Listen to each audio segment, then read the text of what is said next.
नमस्कार दोस्तों, स्वागत है। दोस्तों आज बात करते हैं ट्रेंड के बारे में। हमने बताया था टेक्निकल एनालिसिस की सीरीज हमने शुरू कर दी है और आज बात करते हैं ट्रेंड के बारे में। दोस्तों ट्रेंड इज योर फ्रेंड, ये आपने सुना होगा। कई लोग बोलते हैं, बड़े बड़े जो ट्रेडर्स हैं या बड़े बड़े जो इन्वेस्टमेंट गुरुज हैं वो बोलते हैं trend is your friend.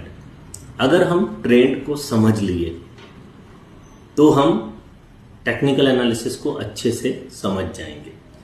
Trend के अपोजिट कभी भी नहीं चलना है, चाहे आप इन्वेस्टमेंट कर रहे हैं चाहे आप ट्रेडिंग कर रहे हैं।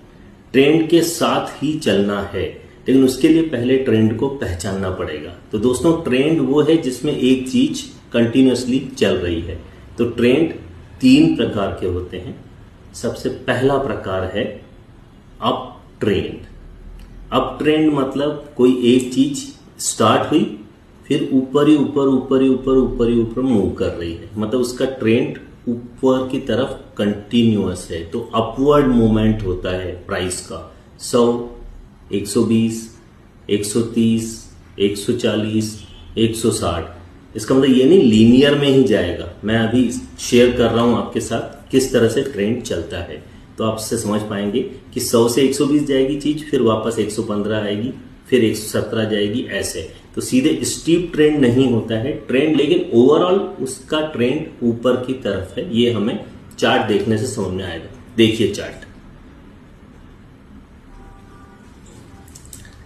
ठीक है। तो अप ट्रेंड समझने के बाद देखते हैं डाउन ट्रेंड। जिस तरह कोई चीज ऊपर जाती है उसी तरह ऊपर से कोई चीज नीचे भी आती है।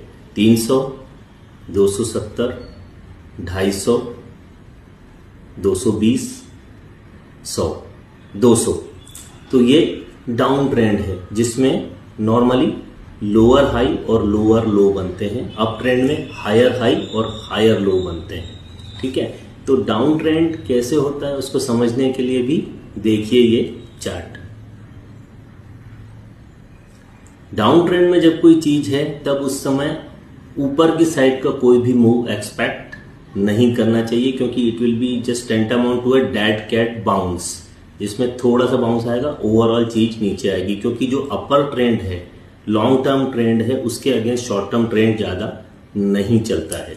तीसरा होता है जब एसेट कहीं नहीं जा रही है, जब इसे मूव कर रही है।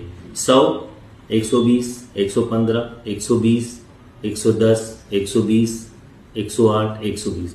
तो ट्रेंड में मतलब एक लीनियर लाइन में एसेट या कोई भी एसेट क्लास जो है, चाहे इक्विटी हो, चाहे कोई भी करेंसी हो, चाहे फ्यूचर ऑप्शन हो, वो एक लीनियर वे में जब मूव करती है तो वो साइडवेज ट्रेंड होता है। देखिए चार्ट और समझ पाएंगे, ठीक है। तो मैंने आपको आज सिंपल तरीके से 3 चीजों के बारे में बताया, ट्रेंड के बारे में बताया, जिसके 3 प्रकार होते हैं, अप ट्रेंड, डाउन ट्रेंड और साइडवेज। अब किसमें क्या करना चाहिए? जब अप ट्रेंड है तो ऊपर की साइड का मूवमेंट जो है एक्सपेक्ट कर सकते हैं, हम कर सकते हैं, क्योंकि कोई भी चीज सर्टेन नहीं होती है, एक्सपेक्ट कर सकते हैं। कब ट्रेंड चेंज हो जाए यू कैन नॉट से, ठीक है। वो कैसे होता है उसके लिए भी हम आगे वीडियोस में समझेंगे कि कैसे हम समझ सकते हैं कि ट्रेंड खत्म होने वाला है या चेंज होने वाला है। डाउन ट्रेंड में नीचे की साइड के मूवमेंट ही एक्सपेक्ट करना चाहिए, और जब साइडवेज हो तब उस एसेट क्लास में हाथ नहीं डालना चाहिए, क्योंकि सेटल होने देना चाहिए कि किस तरफ चीज जा रही है। Either it will move upwards और it will move towards downwards. तो समझ, इस तरह से समझ के जब हम कोई चीज करेंगे तो हमारे डिसीजन सही होने की संभावना ज्यादा होगी। तो बने रहिए इसी तरह के कंटेंट के लिए, और लाइक शेयर सब्सक्राइब करना मत भूलिएगा। Thank you friends, thank you so much.